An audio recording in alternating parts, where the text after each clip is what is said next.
In this chapter, we will be discussing about some of the variety of gadgets, gear, camera equipment, snacks, and other accessories I like to utilize that actually serve a great purpose when I'm on the mission.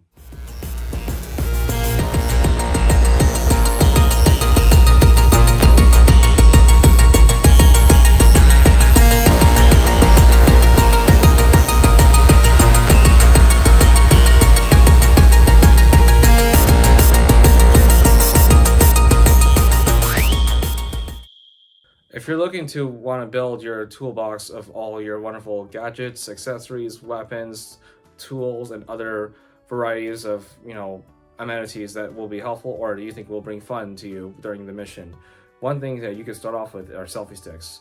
They are very awesome. You don't have to constantly keep asking people to say, hey, can you take a picture for me? And people use their phone or, better yet, action cameras. Let me show you what I have right here. This right here is a tripod with very tough legs that I can bend by any means necessary. And also this is the swivel head that I can just unloosen this cap and then just bend this by any means. So in case if I want to use a variety of tools or better yet, a monopod phone adapter. In fact, these are actually better to use than per se the mini tripod legs that usually come with whatever you buy first and if it comes with it. Versus this, it's much more sturdy and even though it's a little bit bulky, but it works much better. Now let me show you this right here. This is my selfie stick that I use when I go hiking because my favorite thing about this, I can just grab this and then pull it up and then put it back down. This is the orange ring that I just have to unloosen and then I go like this and voila. And now I can call everyone to say, let's all get together for our picture. But the only thing to remember as well is that when you position your phone, this right here is what I used to have with the pop socket. And this is a big mistake I had to learn the hard way. Notice how I'm wanting to position it, but it's not going to work because it's not fitting because this pop socket's in the way. Even if I were to, move this thread up, look at that. It's not going to be stable because it doesn't work. And this is where I say, well, pop sockets and adapters don't get along. So this is still a good case, just make sure you don't have a pop socket because otherwise you're gonna run into this position and you're gonna have to do this.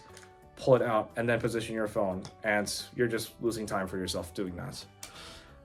Another thing that also I like about this is that the remote, this kind right here, it has this string and I can just go like that and then place it back right away and it's pretty much not gonna go anywhere.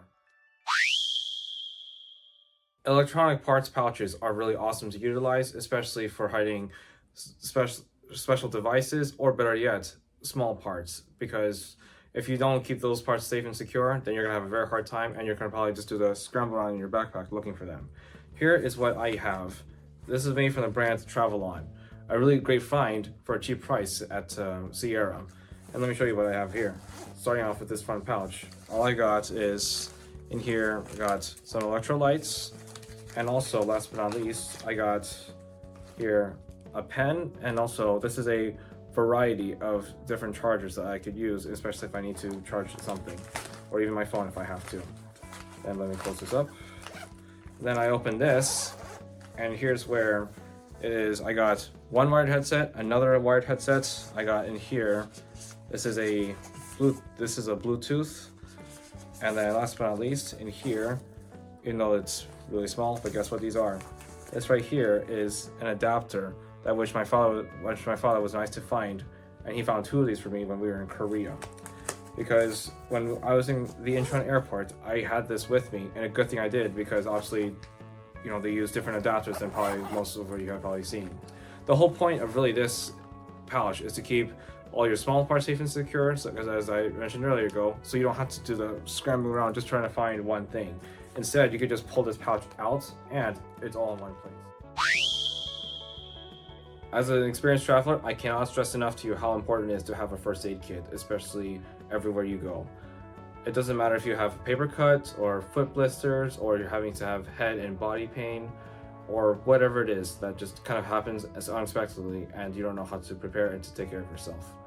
I would refrain from purchasing any one of those like 50 to 100 plus items that are already built.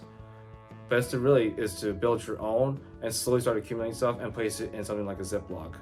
This is actually my setup of what I have, and now we will discuss this because I'll just show you what I do differently. Alright, so this is everything that I utilize for whenever I go on the next mission. Starting off with the bag, but it goes ibuprofen, rolled gauze, I got finger cuts for paper cuts, I have right here medical bandage scissors, and in this little pouch bag I got sewing kit, salt and pepper packet, a variety of other different bandages. Then also have adhesive bandages that's actually meant for wound closure. And then we have right here a little roll of duct tape from the brand Survive Outdoors Longer. We got ball and Neosporin, and in this one right here, we have what's called rolled tape, which is actually known as Leuco tape. We got square sterile gauze pads, and back here, other bandages, and these are all just napkins and some gloves, just in case if we need to handle blood in any manner. So here's just my idea, and this is just what I do, and now you have a start of what you can consider when building your own first aid kits. Alright, so now that you have seen of what my setup looks like, now here's my piece of advice of what I would recommend. I'd recommend either calling up or visiting a family member or a friend, ask a variety of questions, and have them point you in the right direction. I don't care if they have had any of these skills or just their current profession.